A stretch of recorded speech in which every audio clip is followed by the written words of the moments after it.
আসসালামু আলাইকুম বাবা, আমি একজন এমবিবিএস পরীক্ষার্থী। আমি রোটিনের সাথে আপনার কিছু পরীক্ষা করতে চাই, আপনার কোনো সমস্যা হবে না। বাবা, আপনার কি সমস্যা? আমার এখানে ফোলা হলো। আচ্ছা, দেখি আপনার একটু লুঙ্গিটা প্রসেস করে নিই। ফোলাটা আপনার কতদিন ধরে বাবা? 3 বছর। 2-3 বছর। আপনি কি কাজ করেন? ভেন্টিলেশনে। আচ্ছা, আপনার কি কাশি আছে? হ্যাঁ, কাশি আছে। আচ্ছা, আপনার শক্ত পায়খানা আছে? হ্যাঁ, পায়খানা শক্ত করে।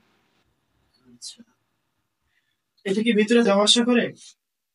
হ্যাঁ, ভিতরে যাওয়া আছে। আচ্ছা, ঠিক আছে। আপনি একটু মুখটা ওইদিকে করে কাশি দেন তো। আচ্ছা, ঠিক আছে।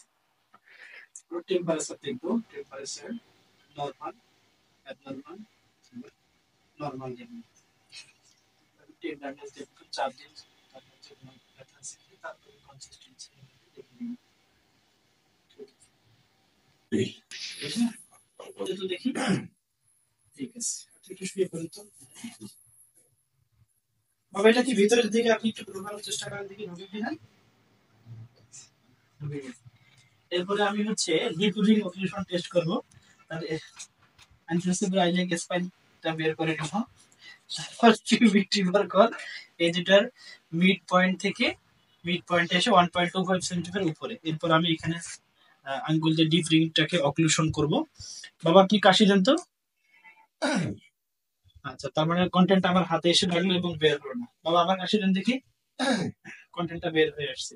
তার মনে হলো যে ইনডাইরেক্ট, এটা আমার হার্ট নিয়ে, এবং আমার এখন ডায়াগনোসিসটা হবে রাইট সাইডেড রিডিউসিবল ইনকমপ্লিট ইনডাইরেক্ট ইনগুইনোস্ক্লেরোটাল ফাঙ্গিন।